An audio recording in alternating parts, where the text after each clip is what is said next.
What do former Jehovah's Witnesses believe? Not long ago, we launched a poll on this channel with the purpose of answering precisely that question, and, along the way, getting to know our audience a little better. You can see the results on screen right now.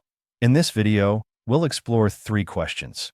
First, why is the average percentage of agnostic and atheist ex-witnesses considerably higher than that of the general English-speaking population? Second, what explains the fact that, after being such fervent believers, about 16% have become completely indifferent to religion? And third, what can we learn from the fact that most viewers of this channel still believe in the Bible? Stay until the end, because in addition to answering all these questions, I'll share a personal reflection on how this channel has led me to question my own view of spirituality and its connection to subjects like science and history. Are you ready? Before we get started, I want to make something clear. I deeply value my privacy. That's why the narrator's voice and image you're seeing were created with artificial intelligence. However, all the research, writing, and editing of this video were done by me, the creator. You can call me Nowachi. First of all, it's important to start with this question. How does someone become one of Jehovah's Witnesses? Jehovah's Witnesses convince people by first appealing to reason and then to emotion. For example, if you've been Protestant your whole life, they'll point out that the Bible doesn't teach the Trinity or eternal torment. Later, that person goes to the Kingdom Hall, where they're warmly received and begin to feel part of a community. Thus, what began as an appeal to reason, a rethinking of beliefs, ends up turning into an emotional matter because now they belong to a group. On the other hand, if you were born inside the organization, the story is different. A convert joins by personal choice, but someone born inside has no choice at all. Parents indoctrinate their children because they want them to grow up to be Jehovah's Witnesses too. However, children often experience it as an obligation, something they must do. It's a well-known phenomenon among psychologists. When a person performs an activity by their own choice, they find pleasure in it. But when that same activity is done out of obligation, the enjoyment almost instantly disappears. If we add to that the fact that Jehovah's Witness parents usually place great emphasis on discipline, together with the enormous number of religious activities involved in being a witness, it's no surprise that, according to the Pew Research Center, 2/3 of young people born within the organization in the United States end up leaving it when they reach adulthood. On the other hand, whether you were born in or joined later, you're required to preach. That leads you to talk with all kinds of people, believers and non-believers, Protestants and non-Protestants. That's why Jehovah's Witnesses are trained with ready-made answers for each type of person they might encounter. For example, what should you say to someone who declares themselves an atheist? Or how should you respond if they say they believe in God, but not in the Bible? And what do you do when a teacher talks about evolution in school?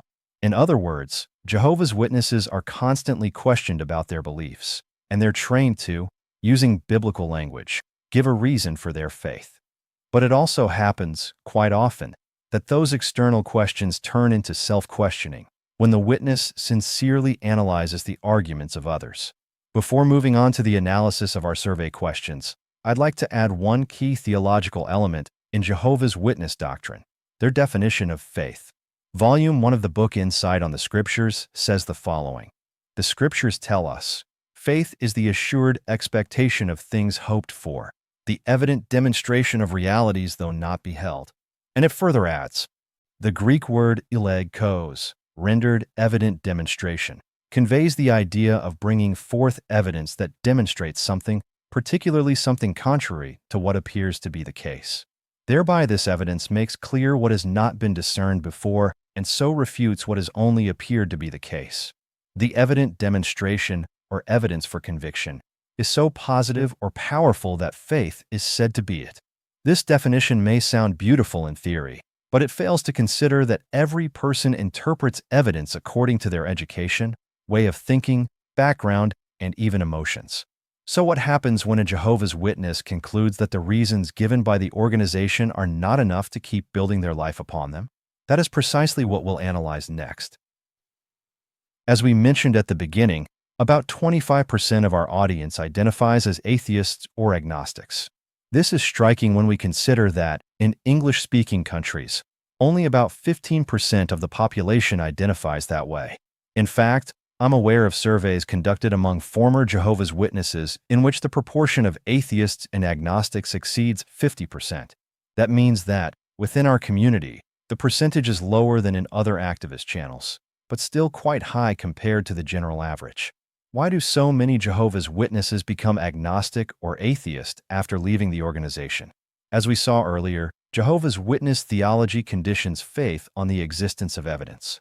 However, what may seem like sufficient proof to one person may not be enough for another. Take, for example, the question of God's existence. Many people argue that if there is creation, there must be a creator, that the universe shows signs of intelligent design, and that if there is design, there must be a designer.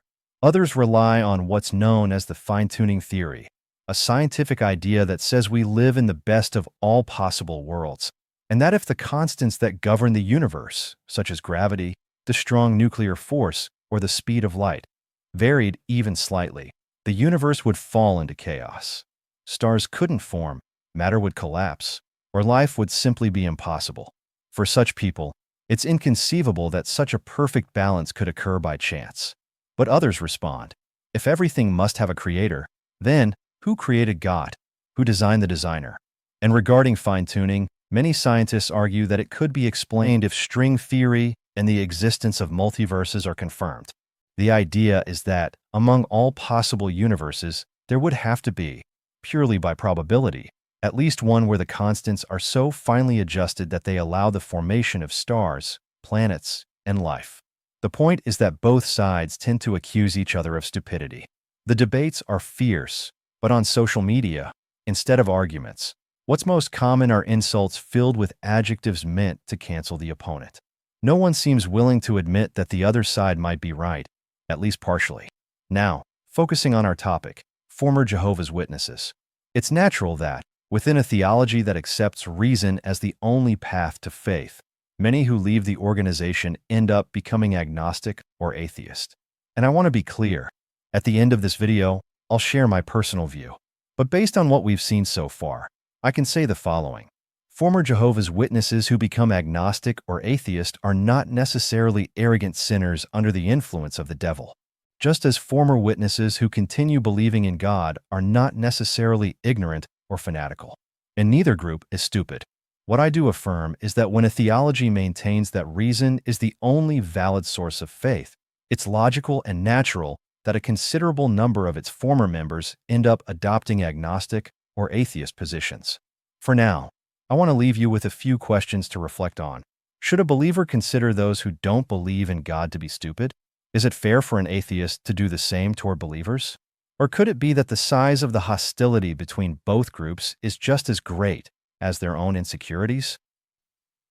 Then we have about 16% of former Jehovah's Witnesses who are now indifferent to religion. And I think this attitude has a natural explanation: the exhaustion produced by their former religion itself. Being one of Jehovah's Witnesses requires an enormous investment of time. You have to attend Kingdom Hall meetings twice a week, prepare for each of them, have personal and family study of the organization's publications, and also go out preaching. On top of that, there are the assemblies, which can last for several days. If you're a pioneer, ministerial servant, or elder, the time commitment increases even more.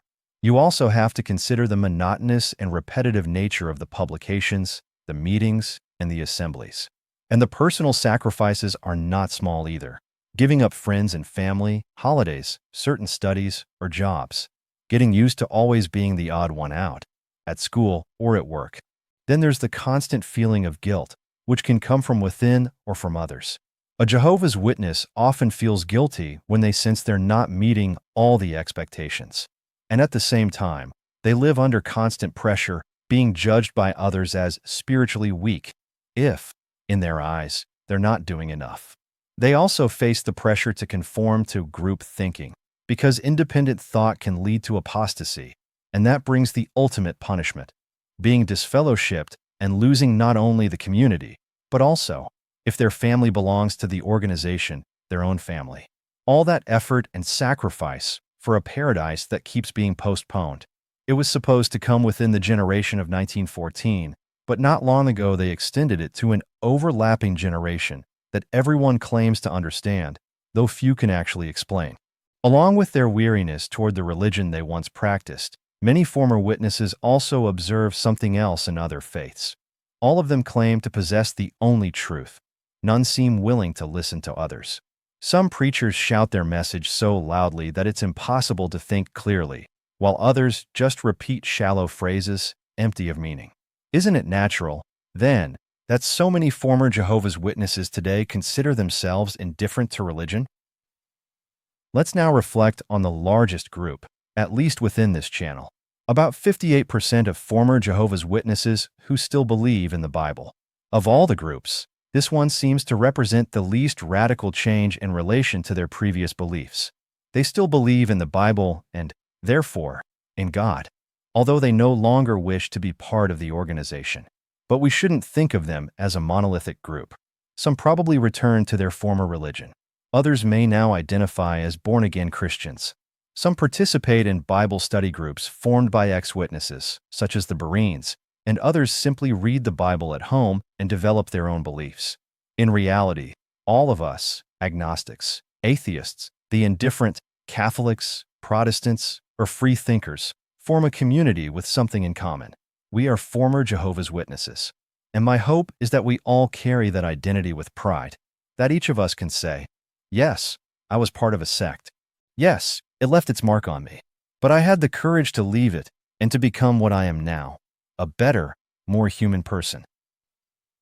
Before we finish, I'd like to share a few personal reflections with you. On this channel, I've stated that Jehovah's Witnesses are not modest people, nor are they humble. Someone who is truly modest and humble cannot claim that their group possesses the only truth. But the same applies to all of us. I'm convinced that the more someone insults those who think differently, the more insecure they are about their own ideas. In recent months, I've put my own agnosticism to the test, and I've realized that I have faith in things I can't scientifically prove. A very clear example for me is that I still believe that human life begins at the moment of conception. That instant, let's call it miraculous, when an egg and a sperm unite their genetic material to form a new being. When I say that I have faith in that belief, I mean that I cannot defend it unequivocally or irrefutably with scientific arguments. Perhaps I could present some reasoning, such as the fact that the zygote carries genetic material from both parents, yet completely new. Does that prove objectively, unequivocally, and irrefutably that the zygote is a human being from a scientific point of view? No. It's certainly an argument in favor, but not definitive proof. And you know what? That doesn't make me have less faith in my position. I'm completely confident in it. I have genuine faith, and I don't need to join anti-abortion marches or call murderers those who think differently. But if I were to find out that my wife was a few hours pregnant, something impossible at our age, I would regard the existence of that zygote as that of my own child, a person with full rights, whose life I would consider as sacred as that of any other human being. Could the faith in God that some people hold be a conviction as subjectively certain as the one I have about the beginning of human life? Perhaps it could. Reflections like this have led me, in recent months, to reread the Bible, but with new eyes, not through religious fundamentalism, but from an academic point of view. I've noticed that, in many Christian forums, there's a fear of academic or historical critical readings of the Scriptures. It's said that such study weakens faith, and when I read that, I can't help but remember my time as one of Jehovah's Witnesses. Back then, we were warned not to read any books that questioned, even slightly, the official doctrine because we might risk losing our faith. And I asked myself, what kind of faith is that which fears knowledge? For example, to keep this channel up to date, I read all the magazines, publications, and watched the new videos of Jehovah's Witnesses. Why doesn't my faith that they are mistaken get weakened? Why can I read and watch everything they publish without feeling any danger, while they consider it dangerous to watch my videos? The same applies here. Why can a scholar study all Christian doctrines without fear, and yet so many Christians are afraid to analyze the Scriptures from a historical critical perspective?